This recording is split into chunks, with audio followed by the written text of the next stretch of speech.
Howdy, YouTube. We are back. Finally got my new headphones, so I can actually actually react to stuff.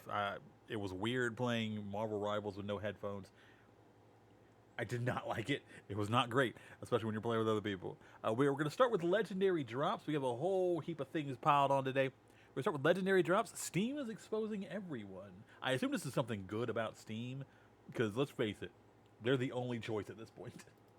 I can't believe that you guys would do this. It's unbelievable to me. All the failed games, all the millions of dollars that are being lit on fire, all the developers that are getting caught up in this Thanos snap of layoffs that's been going on, and it's all because... To be fair, a lot of those layoffs are deserved. They are not making good games, and honestly, they're taking way too long to make the bad games they're making. Kind of deserved for some of those. You just wanted to voice your opinion online. Also, I see this flex over here. I see all this. Look at this. Look at this. Sega, Dreamcast, Nintendo, N64, Super Nintendo. The microphone that Steam gave you. No Got wonder these guys are being sued. No wonder these guys are constantly being called for regulation. They're costing these companies a lot of money. We're costing these companies a lot of money. It's unbelievable. I hope we do. There's been a lot of instability in the games industry over the past few years, with more games failing at an ever-increasing rate. And a lot of these games, especially on the AAA side, in most cases would have normally been able to make back their money, but something is keeping these guys from being able to do that. They're having a lot of problems right now. But when you zoom out, you come to realize that while the rest of the industry has been declining, well, Steam has absolutely been exploding. And because of their rise to the top, well, they also brought something more deadly with them. Ooh, what? User reviews. Something that we have... I was going to say Breath Control. I mean, it's just us talking about whether or not we liked a game, trying to get people to play a game that we enjoyed or stay away from a game that we didn't like. But it's something that originally just really didn't have that much of an impact. But that was before Steam grew. See, now Steam is some odd 6 or 7 times larger than it was when Steam reviews came out. And well-deserved, too, by the way. Absolutely deserved. They have been making great plays by sometimes just doing nothing at all. Just stay out of our way and sell us games. Now it's one of the largest platforms, or the largest platform in the entire industry, and the effects of those reviews are now devastating. So today, we're going to talk about the numbers, because we now actually have the proof of math. I love math. Impact Let's a lot go. of these games that are coming out. We know exactly how much money it's actually costing some of these studios, and also, well, how quickly that money can disappear just because customers are telling each other the truth. I've also went out of my way to also pull my own audience and the truth is dangerous when your entire platform is based on lies. Ask people exactly how they use the Steam store, and what I've come to find is that the industry has completely lost control. Before that, I wanted to give a quick shout out to Starforge Systems and thank them for sponsoring today's video. This is what up, the most Starforge? machine I've ever had. These guys have the best Even though that's systems in the entire universe. Starfield reference, I'm okay with it because they make good PCs. Thank you to Starforge. I don't think people fully understand just how weird the games industry is right now. I've got a former PlayStation executive and another formerly of EA and Epic teaming up in my replies because I called them out for describing players who were voicing their opinions as self-centered and entitled over conversations about physical media and ownership. These guys genuinely think that they know better than you. They think that they are entitled to your money, and somehow that the customer is still the problem while this entire industry industry owe you is anything. Well, spinning no, out of control. you don't owe them PlayStation anything. And Xbox just reported some of their worst months in if anything, decades. they owe Layoffs are you. basically... You are the customer, and the customer is always right. Not individually, just as a whole. If your customer base doesn't like something, then they are right. You change it because that's your money. An annual tradition now, and franchises that used to print money are falling apart. Battlefield lost its players. Call of Duty has had its worst sales in nearly 2 decades. Dragon Age almost folded its entire studio. To be fair, annual tradition now, and franchises that used to print money are falling apart. One of the few things I liked about Velgard in nearly 2 decades. Dragon Age almost folded its entire... was that guy. I liked him and his little skeleton minion. I also liked the Ice Mage lady. Over time, she didn't feel like she was like a diversity character. She wasn't totally horrible or anything like that. She was hot, and I liked that, which is weird because she's an Ice Mage, which I also like that. Also, just in general, the design of the world was fantastic. It looked great, and the music was also pretty darn good too. Your studio, Ubisoft's biggest franchises have drugged them near collapse. Halo campaign evolved. Halo, out of all Hi Max, how you doing? Embarrassed itself with a welcome in. 25,000 concurrent players on Steam and reportedly only 1% of their users being on. Oh yeah, I heard about that. It's that Dark Souls, like Souls type game, but you're a dinosaur. 25,000 concurrent players on Steam and reportedly only 1% of their users being on PlayStation. Now, there are a lot of reasons for this, and a lot of reasons that we've already talked about on this channel. Prices. Dude, that full game comes out. I know it started off as like a demo for what the rig could do. But honestly, if this game fully comes out, it's gonna do well. are going up, quality is going down, the cost of living is brutal, and well, a lot of these companies are moving their games away from the people who would actually want them. But while the traditional industry and a lot of these guys, like these executives that are talking shit, have spent the last decade sliding backwards, Steam has kept growing. That's our boy Gabe. Let's go. God, we love Gabe here. Basically the only company. And I think part of that is pretty simple. Players have gotten louder, our opinions have gotten louder, and Steam has given those opinions a place where they can actually cost somebody money. Yeah, just let us feel like we're being heard. That's all we need, man. Sell us games. Let us tell you if there's something wrong with them. If there's not something wrong with them, we'll be perfectly happy with it. We're pretty fair in that regard. Don't get me wrong, there's some crazies out there, but we don't listen to those. I don't know about you guys, but I don't think the players have been louder than they are today. If a game Power, is oh good, god, if that the game is was so bad, much you fun. definitely know about it. When one of these companies does something that the players don't like, they make it impossible to ignore. And nowhere has this become more consequential than the review section on Steam, where those opinions can now cause a game to absolutely tank. I mean, keep in mind, years ago, buying a game involved a lot more trust. You'd watch a trailer, maybe read a couple reviews from a games journalist, look on the back of the box, and just kind of hope that the thing that you were buying is what these guys were actually advertising. Unless there was some enormous controversy that was surrounding the game, there's probably a pretty good chance you wouldn't hear about any performance issues, Dang, missing he is features, aggressive killing. monetization, or some dog shit account requirement until after you had already handed over your money. And what nobody has realized is that Does anybody else spend a lot of time doing mounted combat? I don't. I like the freedom to move around while my pal, like, taunts the enemies to take hits and stuff. while all that has gone past, well, That's just from a long history as a mage in World of Warcraft, though. Steam has completely changed this process. Valve launched Steam reviews back in 2013 when the platform had just crossed over 7 million concurrent users, and at that time, reviews were useful, but Steam as a platform really wasn't all that big, so, well, those reviews really didn't have that much of an impact. But fast forward to today, and while the traditional industry has spent the past decade in a contest of who can suck harder, Steam has absolutely exploded. The platform now peaks at a concurrent player count of more than 42 When everyone else is sucking, Steam is blowing. million players. And that's roughly 6 times the audience that they had when reviews first launched. A system that once had just collected the opinions of a relatively small corner of the PC gaming space now places the collective verdict of the largest gaming audience in the entire world directly in front of every potential customer. And you can follow a game for years. You could watch every single trailer. You could get swept up in the marketing. You could reach that. Oh, I heard how bad this is with the new character and new campaigns and stuff like that, and also the design of some of the new places.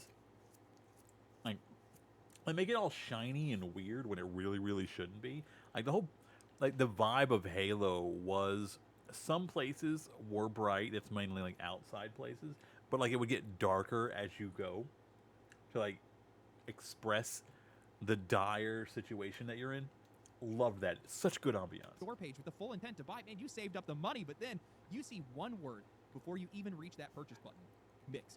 Suddenly, that game doesn't look all that exciting anymore. You start scrolling to find out, oh, the performance is terrible. The servers barely work. Half of the features are missing from the game, and the publisher also slipped in something that was conveniently never in the trailers for the game. Oh, we're talking about Bethesda. Okay. The entire marketing campaign now has to survive contact with the people who already bought the game.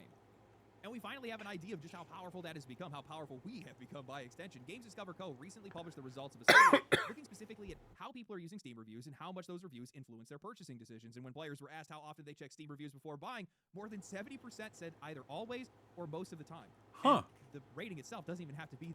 Honestly, I don't remember how many times I actually check reviews for the game. Usually it's a game I've already seen somebody play, or I know I want to play by looking at it. That bad for these guys to start walking away. More than 20% of people said mostly positive already makes them less likely to buy. 30.8% draw the line at mixed or below, and 34.6% said mostly negative or below. Wait, mostly Sales positive makes it less likely for you to buy, but it's mostly positive, though. If anything, that feels pretty safe. data makes this even more brutal. Games that are sitting between 60 and 70% only convert about 18% of their wish list into first month sales. Once they cross the line to 70%, that jumps up to 29%, and games that are above 95% positive convert 51% of their sales. Dropping into mixed doesn't just cause you a small decline, it can wipe out more than a third of a game's potential sales, and nearly 2/3 compared to the best reviewed games on the platform.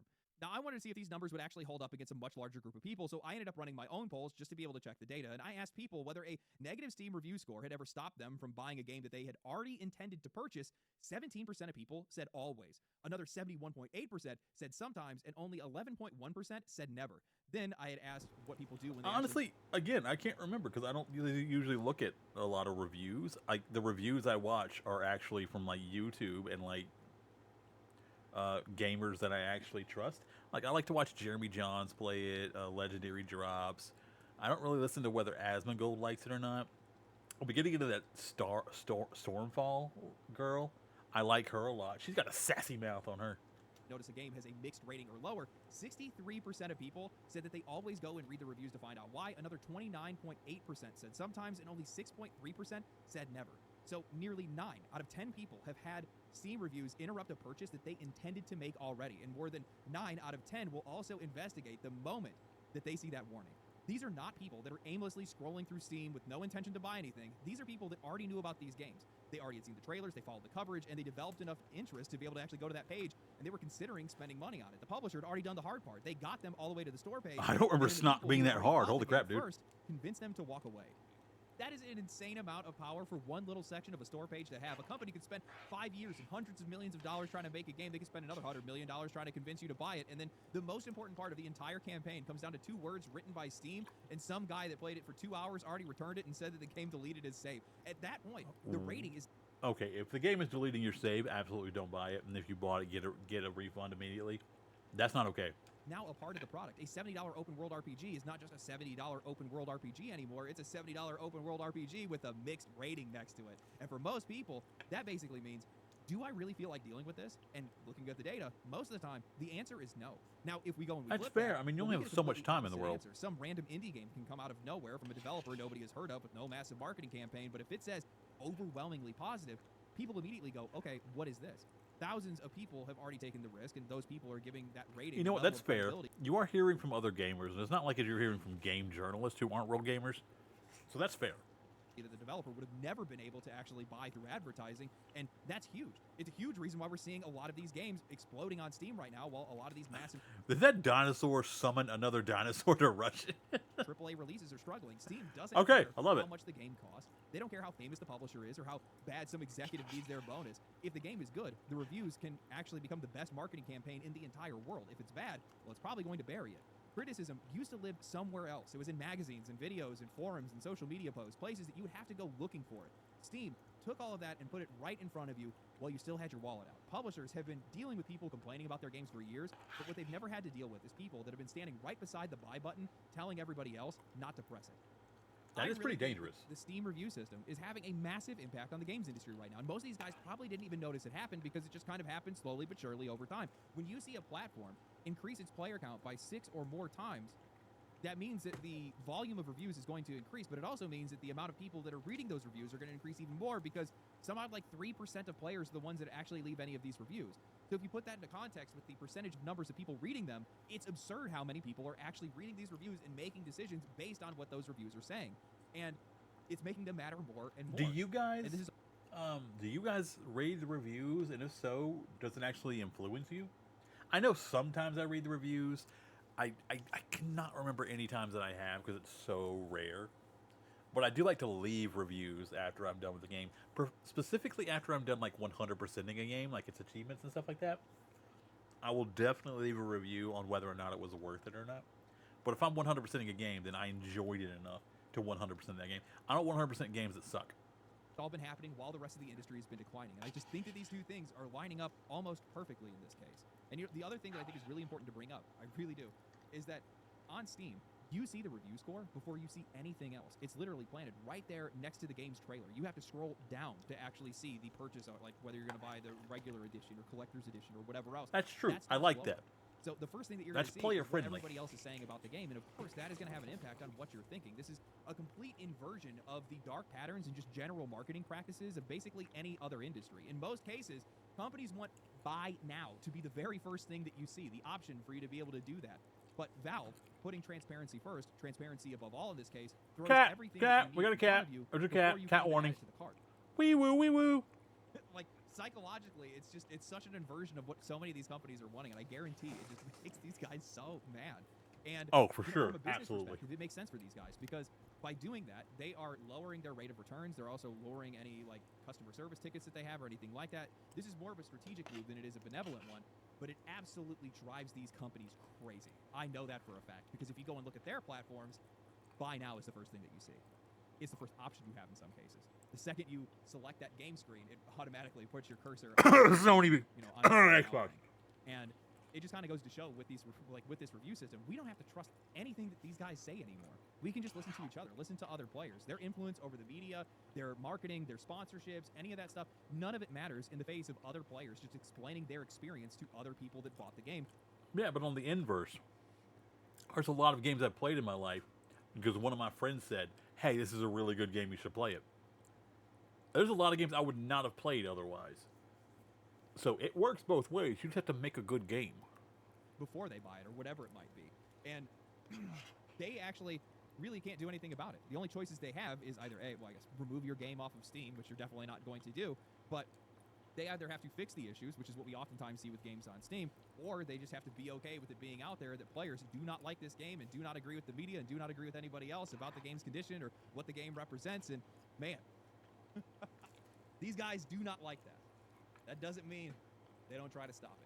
Amen to I want that. to be clear, I love Steam, but Oh, I don't think oh, Valve Pretty is doing Women. any of this out of the goodness of their heart. Their approach to transparency is just old school business. Trust is currency. The more trust that you have with people, the more likely they are to spend money, the more likely they are to come back. Pretty and also anime create girls cool with products dragons. for you in the future. I learned this when I used to work in commission sales. One of the best salesmen in our entire company was a guy that nobody could ever catch on the day-to-day. But this dude could never hold on to any of the money that he made because he was constantly dancing around prices, contracts, and just straight up lying to customers. Those customers would then find out later, charge back, and return anything that he had sold to them, and it would just create more problems for everybody else. Management constantly would berate me for not selling as much as this guy, but over the course of a year, I would always come out on top because I was just being honest with people. I would explain everything, including the parts that would make some people walk away. That would cost me some sales up front, but the sales that I did That's a good salesman right there. If you're honest with them, they might overlook some of the minor things. Just be like, okay, well, this guy's still recommending it. Okay. make, well, they stuck. And also those customers would be more likely to come back to me later and buy something else. That's exactly what Valve is doing right now. Putting everything in front of you might cost them some impulsive purchases in the future, but it also means fewer refunds, fewer support issues, and customers who just keep coming back. Valve is making more money by helping people avoid bad purchases, and publishers, well, they hate it because that same trust in Steam is costing them sales. Multiple outlets reported that Ubisoft has had internal conversations with Steam about hiding concurrent player counts. Journalists and developers have called Oh, I out for hate that. tighter moderation of user reviews. The only people who want to hide it are the ones who know their game sucks. Arguing that Steam allows for too much freedom of speech and not enough censorship. Developers got angry when Valve was clearly showing whether reviewers had bought the game or received it for free. Others have criticized Steam for allowing reviews that they consider to be hateful, letting users tag games in ways that publishers can't control, or create groups like Sweet Baby Detected to single out games that they don't want to support. These complaints all sound different, but they all say the exact same thing. We want control. Concurrent player counts show whether or not anybody is actually playing. Purchasing disclosures show whether or not that praise is actually coming from a customer or somebody that was handed a free copy. User tags let players be able to describe the game in a language that publishers never approve of. None of this stops a company from selling. Come on, you don't want to play a It Dark only Souls stops game as a trolling dinosaur. every piece of information Come on, Ice. surrounding a bad one. You lying. And that's not to say that Valve ignored problems with review bombing. In 2019, they added warnings for off-topic review activity, showing players exactly what had happened and giving them context before they made up their minds. But that still didn't mean that they would remove or censor any of those reviews. The score that you got is still the score that you got, and that wasn't enough for some developers who had pushed back against Valve and asked them Well, to they delete feel the like they alternate deserve scores, more. only Clearly for they Valve to do. respond. I understand how frustrating it can be to see inaccuracies or exaggerations, but we aren't in the position to verify the accuracy of statements made in user reviews, and we don't try to moderate reviews based on accuracy. On top of that, removing reviews can easily lead to concerns from players about censorship or even that malicious behavior is being hidden. It is much better to continue to work on the product while letting the community use the helpfulness feature to surface reviews they actually agree with or find to be uninformed. Valve is basically saying that we understand that this is upsetting, but the trust of our users and the integrity of the system matter more. They'll label the activity and give people context, but they're not going to sign. Trust in what system? Is it one controlled by you? Because I feel like that's a conflict. Silence the people behind it, which is honestly unbelievably based, especially right now as we're seeing more platforms that are pushing for heavier censorship and some of them even requiring your identity just to be able to play a game or exist online. It is refreshing to see a company that is willing to stand on business and say that players have a right to voice their opinions without being censored for it. And because Valve doesn't wipe any of that criticism away, publishers just can't wait for everybody else to forget what happened. Review scores have now gone way further than I think a lot of people expected. They don't just decide whether a game gets punished right now, they decide whether a game even ever gets forgiven. Publishers love to announce that something Good. has been fixed. Gamer and tell everybody power. that they've listened, they've Chuds learned, they've forever. completely turned the game around, but none of that matters if the people actually playing the game still say that it's broken. And I went and I asked my audience, what do they trust most when a poorly reviewed game claims that it's finally been fixed? 71% of you guys said recent Steam reviews, 23% said content creators, 6% said patch notes. Games journalists got 0%, not 1%.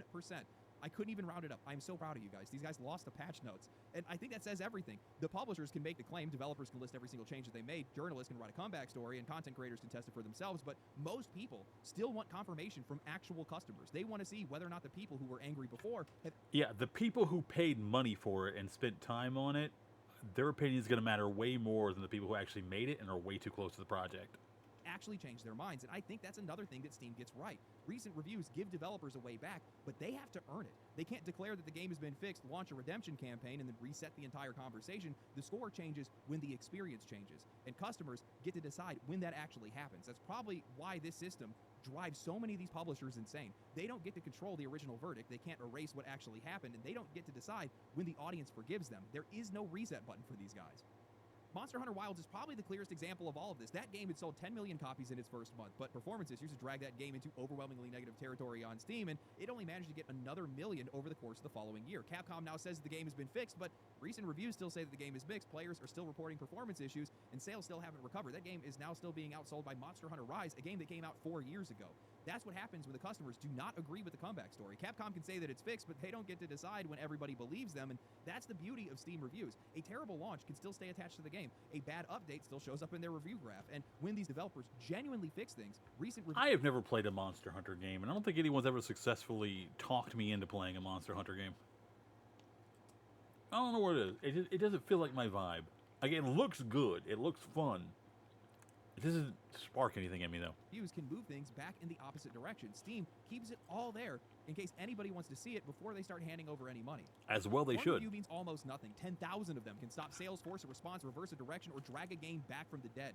Steam took people yelling into the void and placed their collective opinion exactly where it can cost a company money or make them even more money. And I think that's a huge reason why Steam has continued to grow while so much of the industry has spent the last decade falling apart. Valve built a platform where customers don't just blindly trust the company selling them something. They can see what happened, hear from people who have already paid, and also make the decision for themselves. That system isn't always clean. People are always going to do stupid things. There are going to be some angry, political, dramatic, unfair, and sometimes completely wrong stuff that you're going to see posted on the platform, but the alternative is giving publishers control over what customers are allowed to know, what they're allowed to say, and what they're allowed to complain about, and that's just not fair to anyone, even the games themselves. Gabe can't die, man. I'm worried about who he's going to pass the thing off to, or who's going to take over, and that they're not going to be as good as Gabe. Take the messy version every single time. Steam reviews didn't just give players somewhere to complain, they gave those complaints consequences. They gave good games a way to succeed without permission, bad games nowhere to hide, and customers more power over this industry than I think any of us have fully realized. As I said before, you are the one that did this. You, voicing your opinion and voting with your wallet, Yay, we did a made good job, guys. consequences come to these companies. You have made bad decisions so incredibly expensive for these guys to make. And as they continue to rack them up, well, things only continue to get worse for them. And that's why we see the industry in the state that it's in today. And it's because much of the power in the industry is starting to shift in our direction. And a lot of these companies are not able to survive it. It's one of the reasons why I've been arguing with a lot of these executives online recently, because it's just like these guys have completely lost the concept of just having goodwill towards the customer and treating them with respect. In a lot of cases, you don't even need to respond to some things that you're doing, some changes that you're making. All you need to do is just try to make sure that you're providing the best possible service and the best possible product to those customers, and keep your mouth shut. These guys just can't help. Oh, that's the problem. People cannot keep their mouth shut when they think they're right. It takes great restraint, which companies do not have. Themselves. The industry has been wanting to frame a lot of these changes recently on market headwinds, on just the market adapting to new trends and things like that. But the only headwind that I've seen is that consequences are arriving a lot faster than they used to. Yeah, If brother. you go out and you launch a scuffed game, or a game that's just not working, or there's just something wrong with it, whatever it might be, just because of how quickly information travels now, thanks to Steam reviews, thanks to social media, thanks to content creation, and all these other things, there's not really a way for you to get away with it anymore. It's just going to get dogged out almost Internet got you, and the chuds are all over the internet. We got your number. immediately. We see that with like every single launch, and it's within days, if not hours, of some of these games launching it sometimes. I mean, look at Halo Campaign Evolved. That game got fried the minute that it came out because the game itself was fried. It was absolutely deserving of it. I mean, I actually just saw recently that the Master Chief Collection actually has more players playing it right now than the Campaign Evolved, Which, honestly, the Master Chief Collection is fantastic. Not only did they stay faithful to the originals by not changing much anything, they also gave you 2 options for updated graphics or old school graphics, so you can play it 2 completely different ways. I mean, it's the exact same game, but like it looks so different and it's nice. and you can just change it immediately without even having to actually leave the game you're playing. Makes a lot of sense. I mean, because at least those games actually have multiplayer. You know, instead of just complaining about it, I think what a lot of these companies need to do is they should just embrace the business model that Steam has taken. These guys want the same money that Steam has, but for whatever reason, these guys just won't adapt to the same model that these. Yeah. How do you want the money Steam has, but you won't do what Steam did to? I mean, it's pretty simple. I know why, but it's pretty simple. If you want their money, do what they're doing. Guys use to be able to make that money. They don't want to put in the legwork. They don't understand how profitable it is to be trustworthy and just how much trust can actually buy you. And in the case of Steam, looking at them, they're the most profitable company in the entire games industry, and they're that way for a reason. It's because people feel safe when they make a purchase there because they have every bit of information necessary for them to be able to make a good purchase. And that's something a lot of people are looking for. You know, the internet is just not a very trustworthy place pretty much across the board. You have no idea who anybody is or what their intentions are, but at least with Steam, when you have a collective of so many people that are sharing the same hobby, have the same interests, and are looking for the exact same things, it becomes pretty strong when they can actually all voice their opinions together. Two cats! Driving me crazy back here. Yeah, I saw. There's a baby cat. There's a bigger cat. Chase the little baby cat. Best video of all time. Look, big cat. Whether it's their review system, whether it's their refund policies, whether it's just anything that they do to Where's the other operate their one? platform. There's the other so one. much Cute all of these cat. guys. And that's really what needs to happen. Otherwise, things are just only going to continue to get worse. That's all I can say. Anyway, It wants that let me know what you attention. guys think of the video. If you guys enjoyed the video, like the video, subscribe to the channel, share it with your friends, share it on social media. Do you guys use Steam reviews? How do you use Steam reviews? Are they valuable to you? I'm actually kind of I'm curious sorry. I stopped especially listening to what as you were saying when I if saw you're somebody cats that's on playing the with Xbox consoles. One, do you come and use Steam reviews as well? I know I did. When I was on Xbox and I was using PlayStation before I became a PC gamer, before I joined the... I can't say that on YouTube. Before I joined The Master Race. Oh, God, in this climate. I used to use Steam reviews because it was really helpful for me. So, I don't know. Maybe we should look What at do you Steam guys use reviews. it? Anyway, I've seen. I saw a video once of just like funny Steam reviews that a lot of them had nothing to do with the actual game itself, which I guess made it funny. We should watch some Steam reviews, man, because like I do not look at those. I do leave them though. I think it's important to leave Steam reviews on whether you like the game or not. Like if it's a great game, people should know, and you should support the devs. I know you already bought the game, but if you're like me, you probably bought every single game on sale. So a little bit extra to support the devs really helps. All right, let me know down below. Do you actually read the reviews, and do they affect whether or not you buy the game or not? All right, like, subscribe, all that good stuff. Help the channel out. Stay safe, stay hydrated, take care of yourselves, and take care of somebody else. Love and nacho, Baby Bears. Mwah. thank you guys for watching. Stay cool, stay righteous, stay safe. The cats, obviously. Oh, he's talking about cats. Say bye. I'll catch you guys in the next one.